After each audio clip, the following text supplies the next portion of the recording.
আসসালামু আলাইকুম, কেমন আছেন সবাই? অনেক দিন পরে একটা লং ভিডিও নিয়ে আসলাম। নভেম্বর ডিসেম্বরের দিকে যখন কাজ শুরু করেছিলাম তখন লং ভিডিও দিয়েছিলাম, কয়েকটা ভ্লগ ভিডিও। এরপরে আর করা হয়নি। জানি না আজকে ভিউ, লাইক, কমেন্ট আদৌ আসবে কিনা। যাই হোক, এই যে শাকের মাঝে ছোটো ছোটো দুটো হাত দেখতে পাচ্ছেন, এটা হচ্ছে আমার পার্সোনাল হেল্পিং হ্যান্ডের হাত। তার আমি যাই করি সেখানেই হেল্প করা লাগবে। শাক বাছার সময়, পেঁয়াজ কাটার সময়, মাছ বাছার সময়, যাই করি না কেন আমাকে হেল্প না করলে তার হবে না। একটা পেঁয়াজ কাটলে আরেকটা পেঁয়াজ এগিয়ে দেওয়া, একটা আলু ছুললে আরেকটা আলু ছেলে দেওয়া, যা করতে চাই আমি তার হেল্প করাই লাগবে।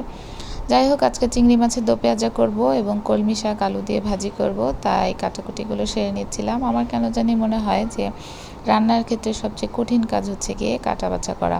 কারণ কেউ যদি মাছ কেটে ধুয়ে সুন্দর করে দেয়, আপনাকে পেঁয়াজ আলু অন্যান্য সবজির শাক কেটে বেছে দেয়, আপনার রান্নাটা আমার মনে হয় কোনো মানে কঠিন কাজই নাই। এর চেয়ে সহজ কাজ আর কিছুই নাই পৃথিবীতে। কোনো কায়িক পরিশ্রম নেই। দাঁড়িয়ে দাঁড়িয়ে সুন্দর মাঝে খুন্তি নেড়ে নেড়ে রান্না করে ফেলবেন।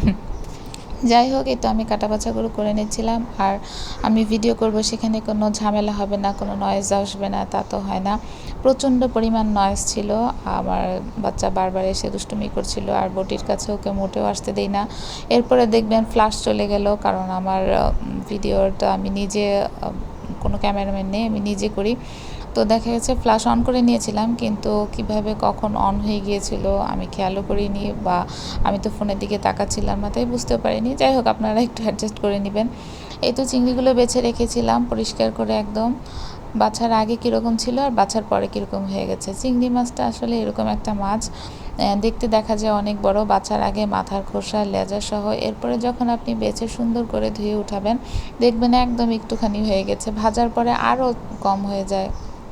যাই হোক, চিংড়ি মাছে আমি সাধারণত আদা রসুন বাটা বেশি ইউজ করি না, অন্যান্য জাস্ট নর্মাল মশলা ইউজ করি। পেঁয়াজ, মরিচ, হলুদ, অল্প একটু জিরা দিই, আর নামানোর আগে ধনেপাতা দিয়ে নামাই। এই আমার মনে হয় যে ফ্লেভারের যেই মাছগুলো, ইলিশ মাছ, চিংড়ি মাছ, এগুলোর মাঝে আদা রসুন দিলে স্বাদ সম্পূর্ণই নষ্ট হয়ে যায়। কে কীভাবে চিংড়ি মাছ রান্না করেন আমাকে জানাবেন, আমি জানতেও পারবো আর বুঝতেও পারবো যে কে আসলে আমার ভিডিওটা সম্পূর্ণ দেখেছেন। যাই হোক, এই তো কলমি শাক দিয়ে আলু দিয়ে ভাজি করে নিয়েছিলাম। আপনারা কে কী রান্না করলেন